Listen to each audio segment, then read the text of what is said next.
Hawa nafsu merupakan cobaan paling berat yang diberikan oleh Allah Subhanahu wa Ta'ala kepada hambanya. Jika kita sebagai manusia tidak dapat mengontrolnya, maka celakalah di akhirat. Seperti salah satu kisah nyata penggali kubur yang ada pada zaman Rasulullah. Kisah nyata penggali kubur ini diambil dari sebuah kitab Durratun Nashihin karya Utsman bin Hasan bin Ahmad Asy-Syakir Al-Haubawi. Di dalam kitab tersebut dituliskan sebuah kisah pilu seorang penggali kubur yang dengan bejatnya tega memperkosa mayat seorang gadis yang telah dikuburkan.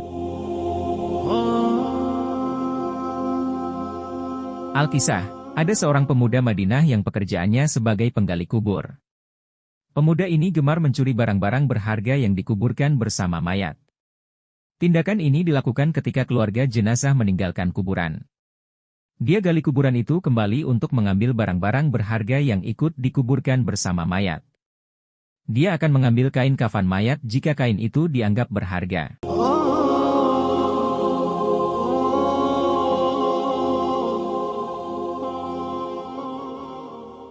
Pada suatu hari, dia menggali kubur untuk jenazah seorang gadis nan cantik jelita.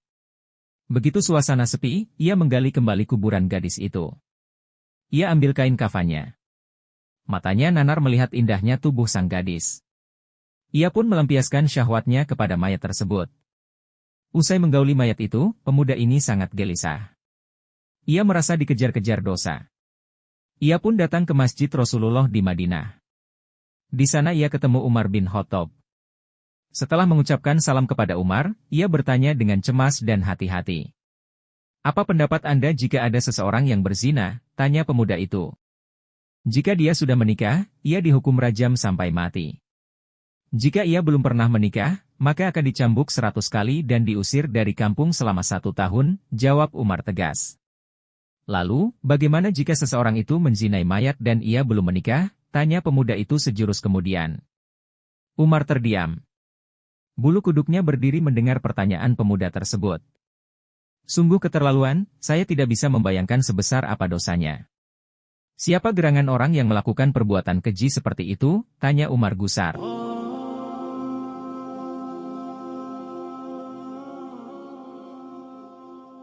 "Saya sendiri wahai Umar. Apakah Allah masih mau mengampuni perbuatanku?" sang pemuda mulai bimbang. Umar terdiam, dan bulu kuduknya merinding kemudian ia masuk ke dalam masjid dan ia menangis.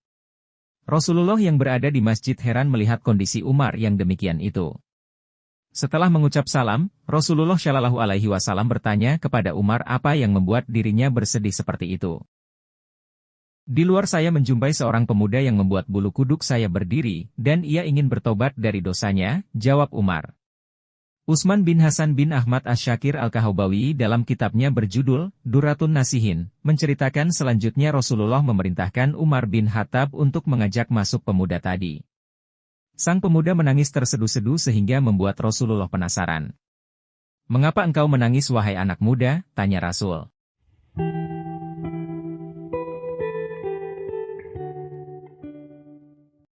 "Aku terlalu banyak dosa. Aku takut jika Allah akan marah kepadaku ya Rasul," jawab pemuda itu. "Apakah engkau telah menyekutukan Allah dengan sesuatu atau engkau membunuh orang yang tidak bersalah?" tanya Rasulullah.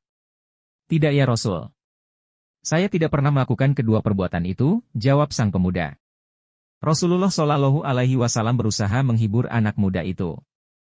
"Ketahuilah olehmu anak muda, Allah akan mengampuni dosamu sekalipun dosamu sebesar 7 kali lipat langit dan bumi." "Apakah dosamu sebesar Ummul Kursi?" tanya Rasulullah. "Lebih besar dari itu ya Rasul," jawab pemuda itu. "Apakah sebesar ARS?" tanya Rasulullah penasaran. "Saya kira lebih besar dari itu ya Rasul," jawab sang pemuda di tengah isak tangisnya. "Sebenarnya dosa apa yang kau lakukan? Coba kau katakan kepadaku," pinta Rasul.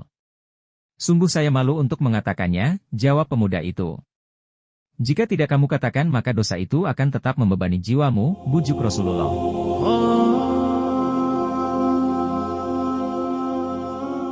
Pemuda itu terdiam.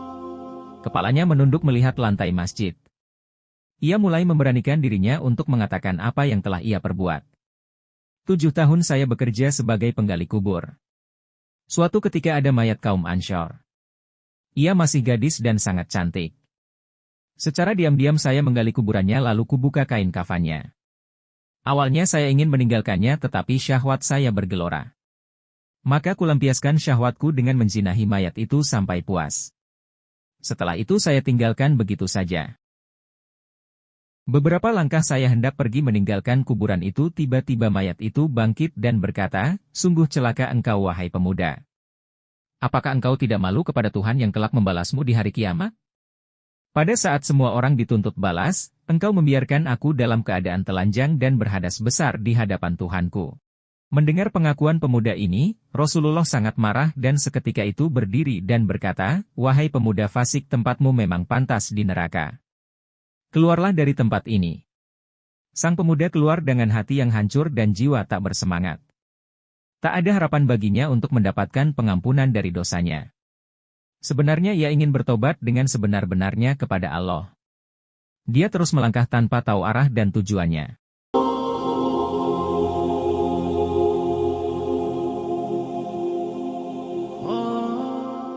Nabi ingin mendengar petunjuk langsung dari Allah tentang peristiwa yang baru saja beliau dengarkan. Di sisi lain, pemuda itu kemudian pergi menyendiri dalam sebuah gua di gunung. Di sana dia menangis, meminta ampun kepada Allah. Dia bersumpah tak akan keluar dari gua sebelum Allah memaafkannya dan menyampaikan ampunannya itu lewat Rasulullah. Setelah 40 hari, tubuh dan wajah pemuda itu berubah drastis. Selama di dalam gua, dia hanya bertahan hidup dengan makanan yang dia temukan dalam gua.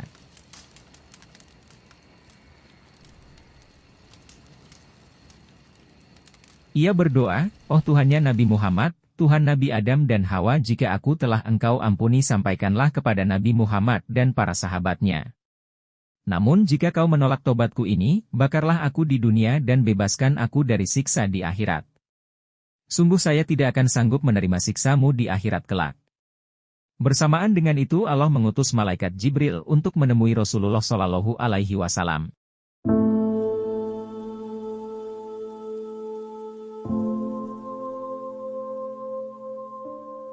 "Wahai Muhammad, Allah menyampaikan salam kepadamu, dan Allah bertanya, apakah engkau yang menciptakan makhluk?" tanya malaikat Jibril. "Allah yang menciptakan diriku dan semua makhluk," jawab Rasulullah. "Apakah engkau yang memberikan rezeki kepada mereka?" tanya Jibril. "Tidak. Hanya Allah yang mampu memberikan rezeki kepada makhluknya," jawab Rasulullah.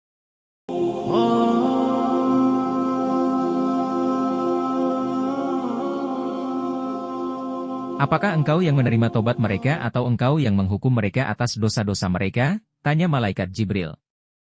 "Maha suci Allah yang maha memberi pengampunan," jawab Rasulullah. "Wahai Muhammad, Allah berfirman, maafkanlah hambaku, karena aku telah mengampuninya," kata malaikat Jibril. Lalu turunlah ayat yang artinya, "Dan, juga, orang-orang yang apabila mengerjakan perbuatan keji atau menganiaya diri sendiri, mereka ingat akan Allah, lalu memohon ampun terhadap dosa-dosa mereka, dan siapa lagi yang dapat mengampuni dosa selain daripada Allah, dan mereka tidak meneruskan perbuatan kejinya itu, sedang mereka mengetahui." Quran Surat Ali Imran ayat 135.